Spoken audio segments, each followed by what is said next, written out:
Hello everybody and welcome back to the Track Limits podcast. Today we'll be talking about some news coming into the first round of the Formula 1 2020 season. We'll be taking a look at Vettel and we'll be having a chat about the new Mercedes dual axis steering system, so stay tuned for that. We've got plenty of insights. I think maybe we take a look at some of the stuff, news coming into the weekend. But before we even got back racing, Vettel has said that Ferrari didn't offer him a contract and that the team made the decision not to renew his contract themselves, and that he wasn't really consulted and that he did want to stay on, which, looking back at his original statement, he kind of said at the time that it was a mutual agreement. He said that they both realised there isn't a common desire to stay together, and that just suggested that there was a mutual kind of decision involved, but perhaps it sounds like Ferrari have axed him, which may or may not be a good decision. We will find out, I'm sure.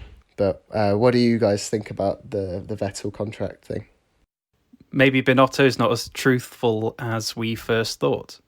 We got it wrong. We were saying, it's not an issue of money, it's not an issue of his own performance or what Leclerc could do. It just sounds like Ferrari didn't even give him the chance. And he was surprised at that, probably waiting until this moment to break that news, because it probably would have got lost had he not, or had he said it earlier on.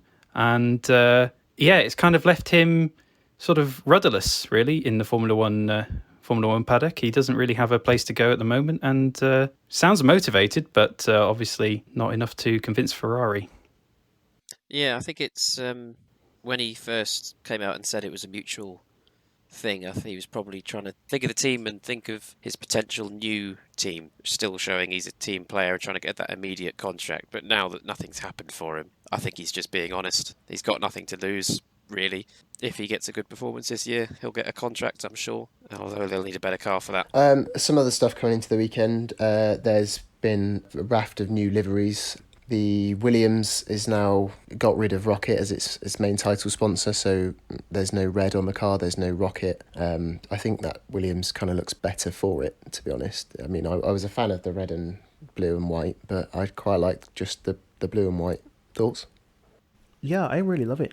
Synonymous to traditional Williams, or at least the Williams from Bruno Senna and Barrichello. I think that was a very pretty car. The early 2000s with the Josh's favourite, the walrus nose, that same kind of styling. I think it looks classier with the red as well. Yeah, it's definitely a smart looking car. Talking of smart looking cars, I must mention the Mercedes. Obviously, there's been a lot of changes going on in the world during this coronavirus lockdown, and Black Lives Matters come to the forefront of everyone's minds, as it should be. And Formula One has decided, or they've come up with an initiative called We Race as One. So it's their kind of pledge to increase diversity and inclusion within motorsport, and a lot of the teams have chosen to put the hashtag We Race as One on their cars, as well as hashtag End Racism. Mercedes have gone one step further. They've shown their intent to strive for change with a brand new black base paint livery. I think it's quite stunning, really. Definitely. It's the prettiest car on the grid now. It looks like Darth Vader. It's just awesome. Yeah, you could easily put the Star Wars theme over it and it'll be fine. Someone did put the Star Wars theme. Someone on the Club 100 chat, or the BUKC chat, put the Star Wars theme to it coming out of the pit on Friday for the first time. Suits it. Yeah.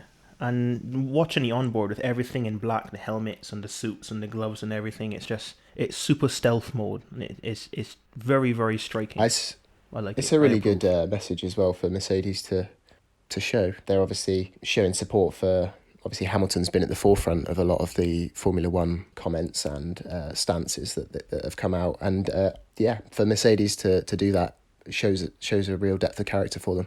I think it sets a pathway that other teams ought to maybe go down. Yeah, they've kind of gone down their own route in addition to what the F1 initiative has put forward.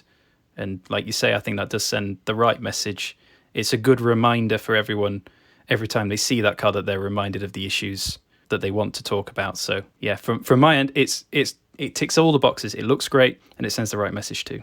Okay, moving on. Coming into Friday evening after practice 1 and practice 2, it looked as though Mercedes had ominous pace in their car. And Red Bull filed a protest against the DAS system. I'm gonna send this over to Josh. Could you explain why they protested, Josh? They've known for a while that the DAS system has been controversial, and what Red Bull essentially wanted to get was clarification from the FIA as to whether the device was more steering or suspension. So it's legal if it was steering, but it was illegal if it was suspension. And the FIA essentially ruled that, yes, they think it is more connected to the steering than it is the suspension, and therefore isn't a movable device other than for steering. And that has legalized the system for this year, but it has been ruled out for next year.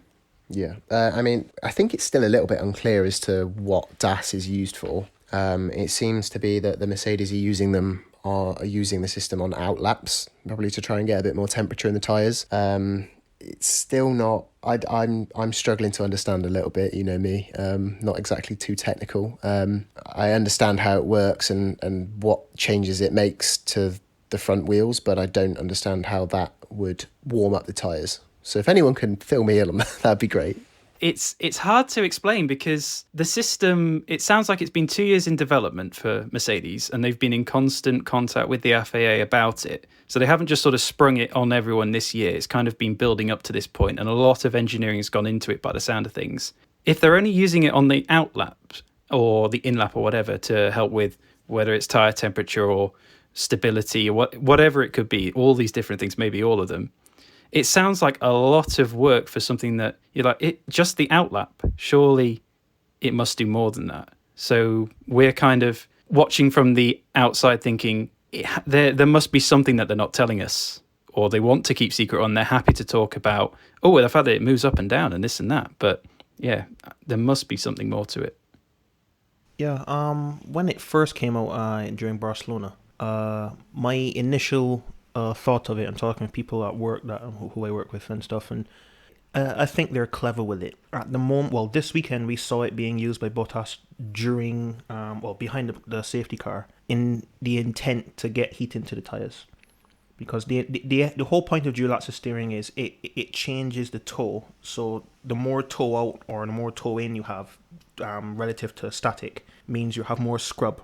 So in essence, the wheel isn't going rotating in a straight line. It's rotating, in British terms, slightly on the piss. So that's adding scrub to the surface and putting heat into the tyre when it's needed. So for things like Monaco, where we've seen Lewis do multiple outlaps before and then put in one stormer at the end, and everyone thought he's clearly ruined his tyres by now. I think Mercedes have been very clever in the fact that because it just changes toe, it's then up to the drivers to choose when they want to use it. So you can, whichever direction of moving the wheel opens or closes the toe. But if you have more toe out, that can influence your turn in and get the car rotating if you don't quite have the front end grip. Like say, for instance, if you're trying to follow a car ahead on a aero-dependent circuit, you get better turn in. You can then straighten the wheels out to then get less scrub in a straight line, which will reduce drag.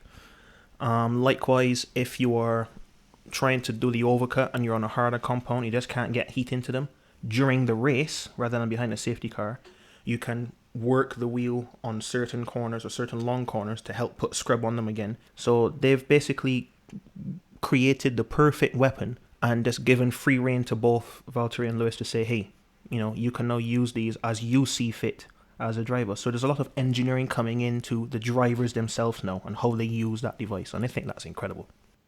Yeah, because in Barcelona they showed it off down the straight as it was, as like you mentioned, more of an anti-drag and better on the tyres. So obviously, if the more toe you've got, in theory, like the more scrub and more heat and more wear on them. So if you straighten them out, you have less rolling resistance and therefore tyre wears less. But like you say, it's very interesting that they're now deploying it in a different manner, and one that if, say, another team would they use it in a different way because they'd get more benefits, which I think would be an interesting to see how Red Bull use it. Do you think they could be adjusting it so it does basically the opposite at a high-speed circuit? So at Austria, they were concerned about tyre temperatures. So the way that the DAS system worked, it was pull and push to increase tow, but the effect was better tyre warm-up. But on a long circuit like Barcelona or Monza, it could be pull and push, bring the car wheels into a line so that they're straighter and it goes faster in a straight line. Could it be that they choose one of the two for each circuit and basically Das has got two options to it?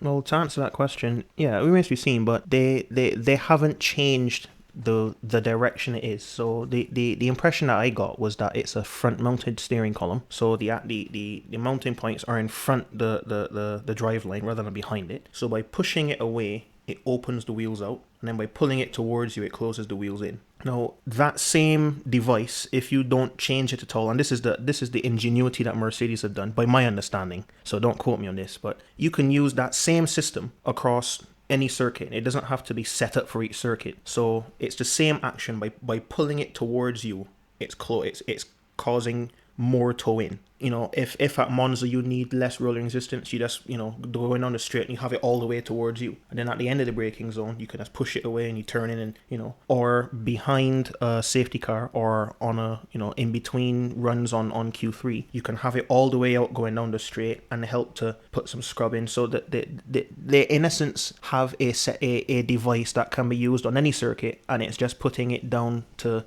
the drivers to choose when they need it, as opposed to having a different setup or a different version of the setup for each circuit. I think it's part of the rack as opposed to part of the aero or part of the suspension or something. And I think the racks are common across the circuits, with the exception of Monaco, because they probably have a quicker ratio racking. Do you think Red Bull will have one ready for next week in Austria?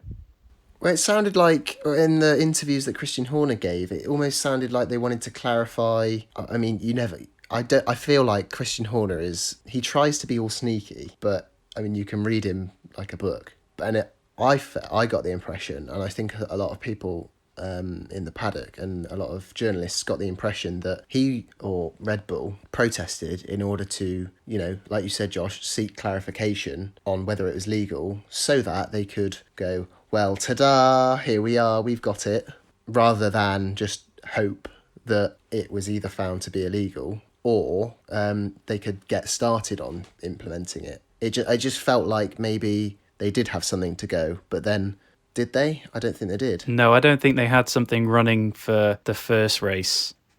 I mean, if this is something that Mercedes has been working on for 2 years, and when they came to Barcelona with it, everyone was just like, you know, like blown away. Like you've brought warp speed to a go-kart track kind of thing. It's completely out of the box. I honestly don't see, and also given, you know, lockdown period and stuff, I don't see how Red Bull were able to make their own and implement it between Australia and now, or between Barcelona testing and now. So maybe they have a version of it now that they've seen it, but I don't think they've had an option to implement it or have a version of it on the car yet. But that's just my personal opinion. Well, I think that's enough of our recap and technical discussion. Thank you for listening to the Track Limits podcast. You can catch our episode discussing the first Grand Prix of 2020 in more detail on our channel. Please don't forget to like, rate and subscribe to our podcast if you like what you just heard. Thanks again and see you next time.